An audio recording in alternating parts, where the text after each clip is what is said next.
지난 2012년 위헌법률 심판제정 신청 담당 변호사셨죠. 현재 위헌 결정으로 본 정치개혁 소위 정당법 개정안의 문제점을 배영근 변호사께서 말씀을 해주시겠고요. 이어서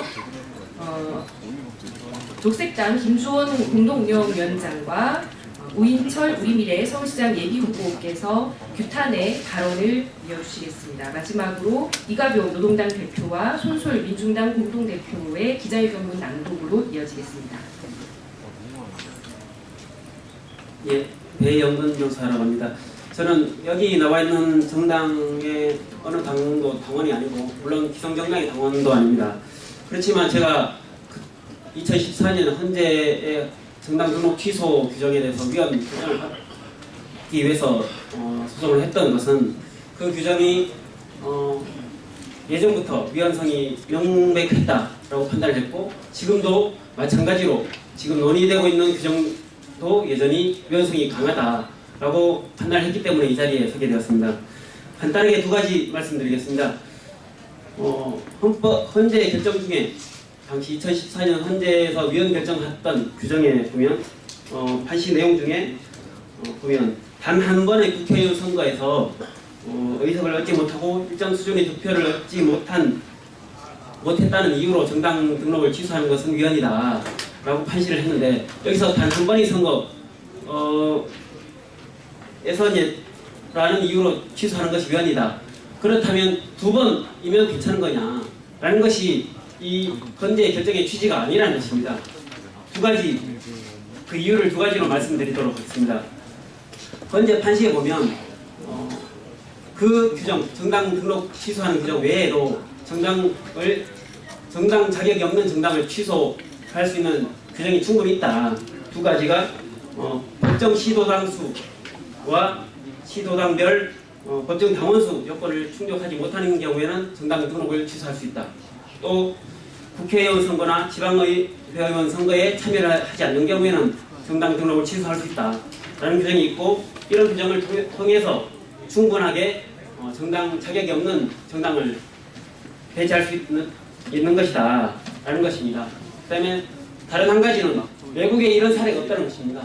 미국, 독일, 일본 어디에서도 이런 정당으로서의 선거에 참여해서 의석 확보를 얼마나 했는지 득표가 얼마나 했는지에 따라서 정당 자체를 배제하는 규정은 전혀 없다는 것입니다. 다만 그런 규정들은 국고를 얼마나 지원할지 여부를 결정하는 규정일 뿐이다 라는 것입니다.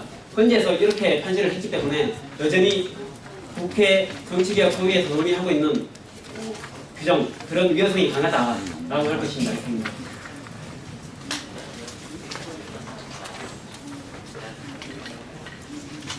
네, 안녕하세요. 녹색당 공동운영위원장 맡고 있는 김주호입니다. 2014년에 헌법재판소는 실질적으로 국민이 정치적 의사 형성에 참여할 의사와 능력이 있는 한 그 정당에 대한 등록 취소가 허용되지 않는다는 점을 분명히 밝혔습니다.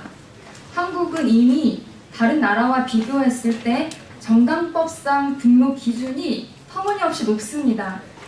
페이퍼 당원을 명부지에 등록시키는 어느 정당들에게는 별것 아닐지 모르겠지만 정당의 가치에 공감하고 동의하는 사람 한 명 한 명에게 가입서를 받고 마음을 얻어내는 일이 결코 쉽지 않습니다.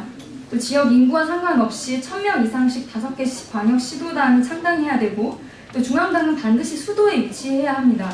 사실 이 문턱을 통과한 것만으로도 충분한 의사와 능력이 있다고 봐야 합니다.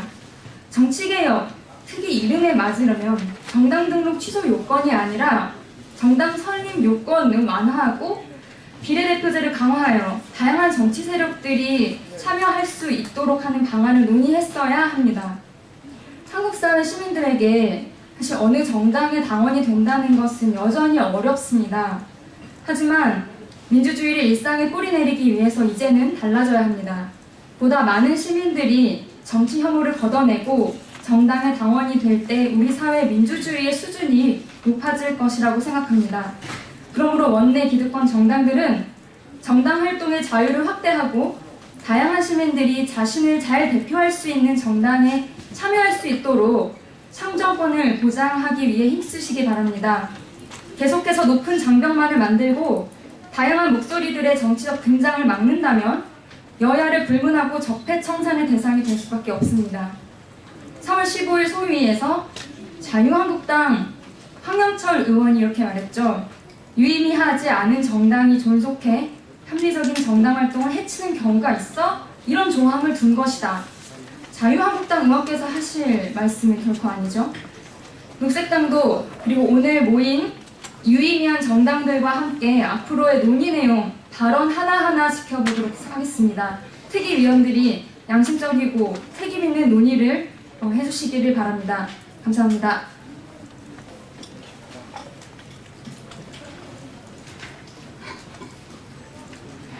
예, 대한민국은 과거를 지탱하려는 힘이 미래로 나아가려는 힘을 가로막고 있습니다. 예, 안녕하세요. 청년정당 우리미래 서울시장 예비후보 우희철입니다. 반갑습니다. 예, 제가 2012년에 청년당을 창당하고 그때 비례대표 득표율을 지금의 이 법을 채우지 못해서 청년당이 강제 해산당했습니다. 그리고 우리미래 다시 창당하기까지 5년 걸렸습니다. 돈가스 사 먹을 돈으로 김밥 사 먹고 정말 힘들게 돈도 모으고 열심히 노력해서 다시 당 만들었습니다. 그런데 헌법재판소에서 낸 이런 위헌 취지에 전혀 위배되는 행동을 정치개혁 특위에서 하고 있습니다. 저는 두 가지 격언이 떠올랐습니다. 고양이에게 생선을 맡긴다. 저는 정치개혁을 국회가 할 수 없다고 생각합니다. 제3의 시민기구나 별도의 독립기구를 만들어야만 이 정치개혁이 가능하다고 생각합니다. 왜냐하면 이 정치를 개혁하려고 하면 이 기득권을 내려놔야 되는데 이 기득권을 가진 정당들이 그것을 절대 하지 않기 때문입니다. 네, 저는 그래서 지금 정치개혁특위 위원장인 자유한국당 김재경 위원장님께 이런 제안을 드려보고 싶습니다. 별도의 정치개혁을 하는 시민기구를 만드는 것을 법안으로 발의하고 지금의 정치개혁특위를 자진 해산하는 것을 심각하게 고려해 보셨으면 좋겠습니다. 본인들이 정치개혁의 적임자가 아니라면 그 자리에서 물러나는 것을 고민하시기를 권해드리겠습니다. 두 번째 격언은 고인물이 썩는다입니다. 고인물이 썩는다라는 말이 가장 적용되는 영역이 정치입니다. 견제가 필요하고 권력의 교체가 필요하고 그런 환경이 되어야만 보다 정치가 발전할 수 있고 시민들이 더 참여하고 선택할 수 있습니다. 하지만 지난 수십 년간 진정한 의미의 심판을 지금의 정치 세력이 한 번이라도 받은 적이 있습니까? 매번 1등과 2등이 번갈아가면서 교체해가면서 권력을 쥐었을 뿐입니다. 그렇기 때문에 새로운 어떤 정치 세력들이 무리로 올라오지 못했던 것입니다. 앞으로 모든 선거 제도와 정치 개혁 이루어져야 하고 이 제도가 가로막고 있는 우리 사회의 변화를 뚫어낼 힘들을 저희에게 주십시오. 저희들에게 권한을 주십시오. 우리 미래와 여기 함께 계신 민중당, 노동당, 녹색당 그리고 그 밖에 다른 많은 대안을 가진 정치 세력들이 수면 위로 올라올 수 있도록 많은 응원 부탁드립니다. 고맙습니다.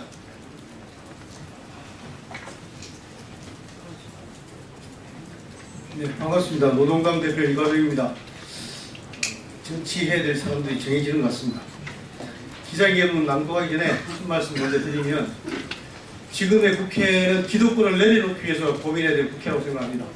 자신들을 지키는 것이 아니라 국회가 가지고 있는 권한을 어떻게 하면 국민들에게 돌려줄까를 고민해야 되는데 전혀 그러지를 못하고 있는 것 같습니다.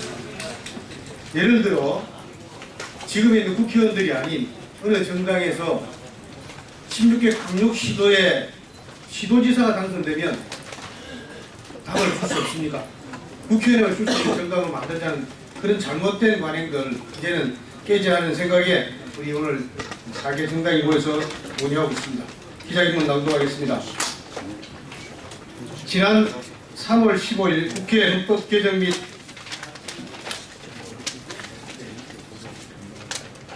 현재 위원 결정 취지 위배하는 정당법 개정안 규탄 기자회견문, 정당 설립의 자유와 시민 참정권 침해하는 정당 등록 취소 조항 폐기하라. 지난 3월 15일 국회 헌법 개정 및 정치개혁 특별위원회는 정치개혁 소위원회에서 임기 만료에 의한 국회의원 선거에 2번 참여하여 2번 모두 의석을 내지 못하고 유효 투표소의 100분의 1 이상을 득표하지 못하면 정당 등록을 취소한다는 내용의 정당법 개정에 합의했다. 이번 정당법 개정은 지난 2014년 1월 헌법재판소가 현행 정당법 제44조 제1항 제3호 임기 만료에 의한 국회의원 선거에 참여하여 의석을 얻지 못하고 유효 득표수의 총 100분의 2의 이상을 득표하지 못한 때 선거관리위원회가 정당 등록을 취소한다는 규정이 위헌이라고 판단한 것에 따른 것이다. 현재의 위헌 결정 취지를 정면으로 위배하는 또 다른 위헌 취지의 수정안에 불과하다. 정당 등록 요건을 갖추어 창당 신고를 하고 각자의 강령과 당헌에 따라 활동하고 있는 정당에 대해 원내 의석 유무와 총선 득표안을 기준으로 등록을 취소하는 것은 대한민국 헌법에서 보장한 정당 설립의 자유를 본질적으로 침해하는 것이며 다양한 정당의 참여를 통한 시민들의 참정권을 침해하는 것이다. 또한 정치 다양성 확대를 가로막는 원내 기득권 정당들의 행포라고밖에 볼 수 없다. 현재에서 위헌 결정이 난 정당법 제44조 제1항 제3호는 개정이 아니라 폐지되어야 마땅하다. 네, 민중당 공동대표 손솔입니다. 기자회견문 이어서 낭독하도록 하겠습니다. 이 자리에 함께하고 있는 정당들은 기득권 정치를 타파하고 국민들의 다양한 민의를 수렴하기 위한 정치개혁 운동에 앞장서 왔다. 그런데 최근 각 지역의 지방의회에서 3, 4인 선거구를 축소하는 방향으로 지방선거 선거구가 획정된 것에서 볼 수 있듯이 기득권 정치는 흔들리지 않고 더욱 견고해지고 있다. 국회에서, 지방의회에서 입법을 하는 거대 정당들이 본인들의 이해관계에만 충실한 결정을 하고 있기 때문이다. 그들의 직접적인 이해관계가 걸린 선거운동 방식 조항에 비하면 정치활동의 자유를 제한하지만 거대 정당에는 해당하지 않는 조항은 제대로 논의하지 않고 어물쩍 합의하고 넘어가려고 한다. 이런 행태야말로 정치를 엘리트나 특정 정치인들의 전유물로 만들고 시민들의 삶과 더 거리를 멀게 하고 있다. 이 논의에 참여한 여야 국회의원들에게 묻지 않을 수 없다. 선거철 정당이 아니라 정강 정책을 중심으로 당을 만들어 온 곳은 어디인가? 당원들이 낸 당비로 운영을 하고 당원들의 교육에 힘쓰고 있는 곳들은 어디인가? 새로운 정치 의제를 확장하면서 한국의 정당 정치가 안착되도록 노력하고 있는 곳은 어디인가? 정당의 난립을 막겠다고 한다면 득표율이라는 편리한 기준을 들이댈 것이 아니라 당비 납부하는 당원이 한 명도 없거나 활동 실적이 하나도 없는 소위 페이퍼 정당에 대한 관리를 고민할 때다. 지금 논의하고 있는 개정안이 통과된다면 오히려 척박한 환경에서 정당 정치를 추구하는 정당의 활동을 과도하게 규제하게 될 것이다. 오늘 우리는 다시 한번 분명히 밝힌다. 이번 합의는 분명히 정치 다양성 확대를 가로막는 기득권 정당의 야합에 불과하다. 만약 국회에서 정당법 개정안을 이대로 통과시킨다면 우리는 또다시 헌법 소환 심판 청구를 할 것이다. 2018년 4월 4일 노동당, 녹색당, 민중당, 우리미래. 네, 수고하셨습니다.